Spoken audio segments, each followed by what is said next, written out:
I'm Carlos Lopez-Galviz. I'm one of the associate members of the Center for Mobilities Research. I'm also an associate director of the Institute for Social Futures here in Lancaster University. My take on mobility systems is to do with history. And the emphasis or the focus of that approach looks at the relationship between cities and infrastructure. One of the reasons why I think it is important that we think about history and the extent to which history can allow us to think about the future differently, I think it is important in at least three different ways. The first one is the obvious one, perhaps, like the one that tells us about lessons from the past or lessons from history.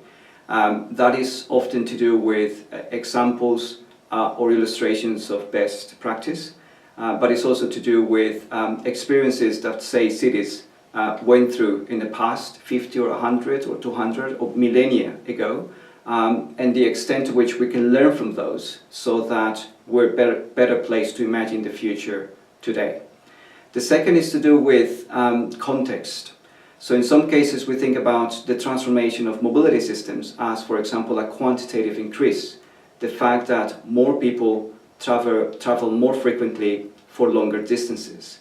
But if we actually put that in a historical perspective and we look at the patterns of, say, 150 or 300 years ago, we realize that first of all, that conditions change, but similarly, that those trends do have a context.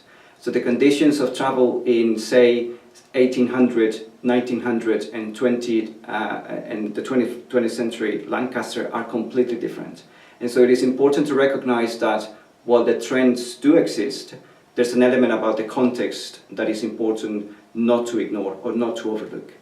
The third aspect about history in relation to mobility systems is to do with the routes not taken. In other words, those wonderful ideas which, for example, imagine the future of cities, often through the lens of transport infrastructure or mobility systems, in order to actually solve problems such as sustainable and affordable housing and affordable mobility and sustainable mobility.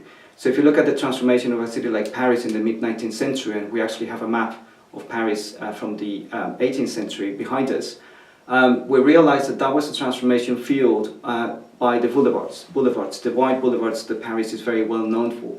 And an important part of that transformation was actually to do with the financial model behind it, largely relying on housing speculation.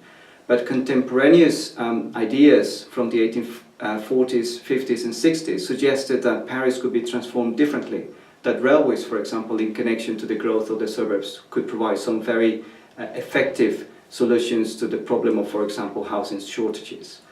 And so what happens with these ideas in the past that weren't quite realized is that they remind us that there's nothing natural or inevitable about the situations where we find ourselves today.